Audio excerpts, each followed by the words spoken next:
প্রিয় ষষ্ঠ শ্রেণীর শিক্ষার্থীরা, শুভেচ্ছা নিও। আজকে আমি তোমাদের 2025 সালের বিজ্ঞান বিষয়ের নতুন বই থেকে প্রথম অধ্যায় বৈজ্ঞানিক প্রক্রিয়া ও পরিমাপ এর অনুশীলনীর সৃজনশীল প্রশ্নের সমাধান করে দেব। প্রথমে তোমাদের বলবো, যারা আমার চ্যানেলটি সাবস্ক্রাইব করো নাই তারা আমার চ্যানেলটি সাবস্ক্রাইব করবে এবং আমার সাথে থাকবে। তাহলে চলো আমরা ক্লাস শুরু করি। সৃজনশীল প্রশ্ন, এখানে দুটি সৃজনশীল প্রশ্ন দেওয়া আছে। প্রথমটি লক্ষ্য করো, ফারহানের পড়ার ঘরের ক্ষেত্রফল 40 বর্গ মিটার, যার দৈর্ঘ্য 10 মিটার। তার পড়ার টেবিলের দৈর্ঘ্য 1 মিটার এবং প্রস্থ 50 সেমি। ফারহানের মা সম আকৃতির আরেকটি টেবিল সেই ঘরে রাখলেন। এ ছিল উদ্দীপক। এটা নিয়ে 4টি প্রশ্ন আছে। দেখো, প্রথম প্রশ্ন, দৈর্ঘ্যের একক কি? খ, পরিমাপের প্রয়োজন হয় কেন? গ, ফারহানের পড়ার ঘরের প্রস্থ কত? এবং ঘ, টেবিল দুটি রাখার পর ঘরে কতটুকু জায়গা ফাঁকা থাকবে? তো চলো এখন আমরা প্রথম সৃজনশীল প্রশ্নের সমাধান দেখে নিই।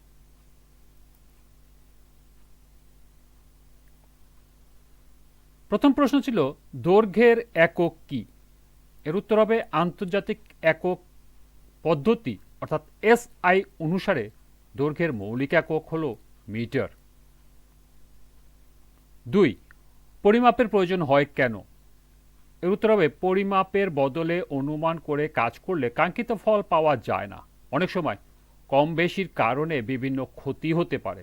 বৈজ্ঞানিক কোনো রাসায়নিক গবেষণার কোনো রাসায়নিক দ্রব্য কম বা বেশি হয়ে গেলে যে কোনো বিপদও ঘটতে পারে। এ সকল কারণেই পরিমাপ প্রয়োজন। গ, প্রশ্ন হলো, ফারহানের পড়ার ঘরের প্রস্থ কত? তাহলে এটা সমাধান হবে, দেওয়া আছে ক্ষেত্রফল। ঘরের ক্ষেত্রফল দেওয়া আছে 40 বর্গ মিটার এবং দৈর্ঘ্য দেওয়া আছে 10 বর্গ মিটার, 10 মিটার। তাহলে আমরা জানি ক্ষেত্রফল সমান সমান দৈর্ঘ্য গুণন প্রস্থ। আমাদের যদি প্রস্থ বের করতে হয় তাহলে আমরা দৈর্ঘ্য এবং প্রস্থকে বাম পাশে নিয়ে আসবো এবং ক্ষেত্রফলকে ডান পাশে নিয়ে আসবো, অর্থাৎ জাস্ট সাইডটা চেঞ্জ করব। এরপর আমরা প্রস্থকে রেখে দৈর্ঘ্যকে যদি আমরা সাইড চেঞ্জ করি তাহলে দৈর্ঘ্যটা আছে প্রস্থের সাথে গুণ। যখনই আমরা সাইড চেঞ্জ করব তখন সেটা হয়ে যাবে ভাগ, অর্থাৎ ক্ষেত্রফলের সাথে ভাগ হয়ে যাবে দৈর্ঘ্য। তো ক্ষেত্রফল যদি 40 হয়, দৈর্ঘ্য যদি 10 হয়, 40কে 10 দিয়ে ভাগ করলে হয় 4।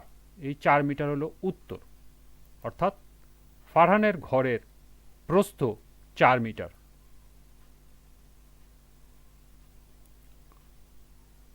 উদ্দীপকের ঘ অংশের প্রশ্ন ছিল, টেবিল দুটি রাখার পরে ঘরে কতটুকু জায়গা ফাঁকা থাকবে? সমাধান হবে, দেওয়া আছে টেবিলের দৈর্ঘ্য 1 মিটার এবং টেবিলের প্রস্থ দেওয়া আছে 50 সেমি। যেহেতু দৈর্ঘ্য 1 মিটার দেওয়া আছে এবং ঘরেরও দৈর্ঘ্য এবং প্রস্থ ক্ষেত্রফল সব কিছু মিটারে দেওয়া আছে, সেহেতু আমরা এই সেমিটাকে মিটারে কনভার্ট করে নেব। তাহলে আমাদের অঙ্ক করতে সুবিধা হবে। তাহলে 50 সেমি সমান সমান 0.05 মিটার। সুতরাং টেবিলের ক্ষেত্রফল হচ্ছে দৈর্ঘ্য গুণন প্রস্থ, অর্থাৎ 1 গুণন 0.05 বর্গমিটার সমান সমান 0.05 বর্গমিটার, অর্থাৎ টেবিলের ক্ষেত্রফল বেরোলো 0.05 বর্গ মিটার। এটা একটি টেবিলের ক্ষেত্রফল। তাহলে একটি টেবিলের ক্ষেত্রফল 0.05 বর্গমিটার। তাহলে দুটি টেবিলের ক্ষেত্রফল কত? যেহেতু ফারহানের ঘরে দুটি টেবিল রাখা আছে, অতএব আমাদের দুটি টেবিলের ক্ষেত্রফল বের করতে হবে। দুটি টেবিলের ক্ষেত্রফল হলো 2 দিয়ে গুণ করলে আসবে 1 বর্গ মিটার। তাহলে আমাদের এখন বের করতে হবে ফারহানের ঘরে দুটি টেবিল রাখার পর কতটুকু জায়গা ফাঁকা আছে। সুতরাং ঘরে জায়গা ফাঁকা থাকবে 40 বিয়োগ 1। যেহেতু ঘরের ক্ষেত্রফল 40, দুটি টেবিলের ক্ষেত্রফল 1 বিয়োগ করলে 39 বর্গ মিটার। এটাই হবে উত্তর।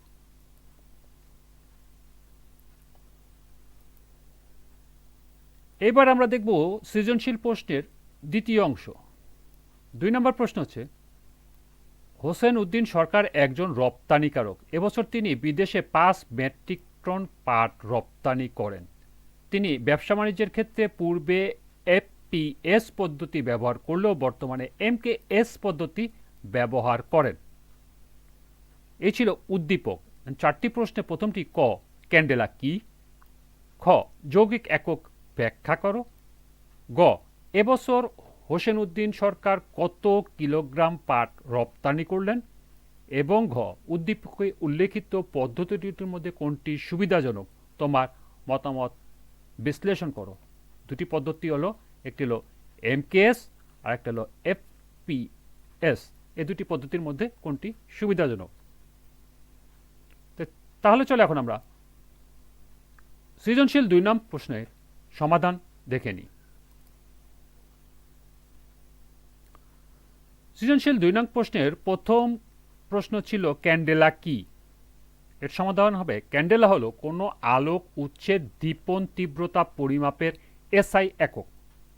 ব্যাপক অর্থে বলা যায় ক্যান্ডেলা হলো একটি দিক নির্দেশক পরিমাপ, যার অর্থ এটি সমস্ত দিকের পরিবর্তে একটি নির্দিষ্ট দিকে কতটা আলো নির্গত হয় তা পরিমাপ করে।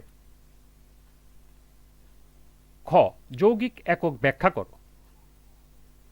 এর সমাধান হবে যেসব রাশি পরিমাপ করার ক্ষেত্রে 2 বা ততোধিক এককের সমন্বয় দরকার হয় সেসব রাশির একককে যৌগিক একক বলা হয়। অর্থাৎ 2 বা ততোধিক একক মিলে যে একক গঠিত হয় তাকে যৌগিক একক বলে। যেমন ক্ষেত্রফলের একক হলো দৈর্ঘ্য ও প্রস্থের এককের গুণফল। এখানে শুধু দৈর্ঘ্য বা প্রস্থ দ্বারা ক্ষেত্রফলের একক নির্ধারণ করা যায় না, তাই ক্ষেত্রফলের একক হলো যৌগিক একক।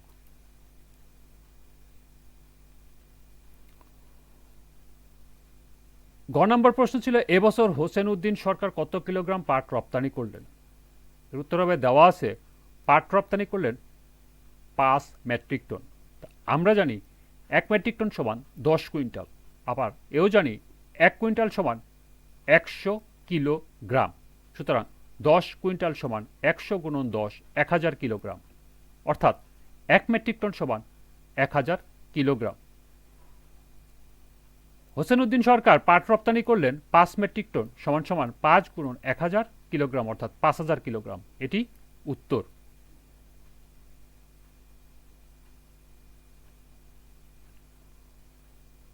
ঘ নম্বর প্রশ্ন, উদ্দীপকে উল্লেখিত দুটি পদ্ধতির মধ্যে কোনটি সুবিধাজনক? তোমার মতামত বিশ্লেষণ করো। এর উত্তর হবে উদ্দীপকে উল্লেখিত এফপিএস পদ্ধতি ও এমকেএস পদ্ধতির মধ্যে এমকেএস পদ্ধতি সুবিধাজনক। এমকেএস পদ্ধতি অনুসরণ করে এককের এসআই বা আন্তর্জাতিক পদ্ধতি নির্ধারণ করা হয়েছে। এসআই পদ্ধতি সমগ্র দেশে একটি সাধারণ পরিমাপের পদ্ধতি ব্যবহার হয় এবং সকল ভৌত রাশির জন্য কেবল একটি একক নির্ধারণ করা হয়েছে। যেমন এসআই পদ্ধতিতে পৃথিবীর সকল দেশের দৈর্ঘ্যের একক মিটার ব্যবহৃত হয়, যা এমকেএস পদ্ধতির দৈর্ঘ্যেরও একক। অন্যদিকে এফপিএস পদ্ধতির নির্দিষ্ট কতগুলো দেশে ব্যবহৃত হয়, তাই এই একক ব্যবহার করে দেশ বিদেশে ব্যবসা বাণিজ্যের ক্ষেত্রে নানা অসুবিধার সৃষ্টি হতে পারে। এ কারণে এমকেএস পদ্ধতি সুবিধাজনক।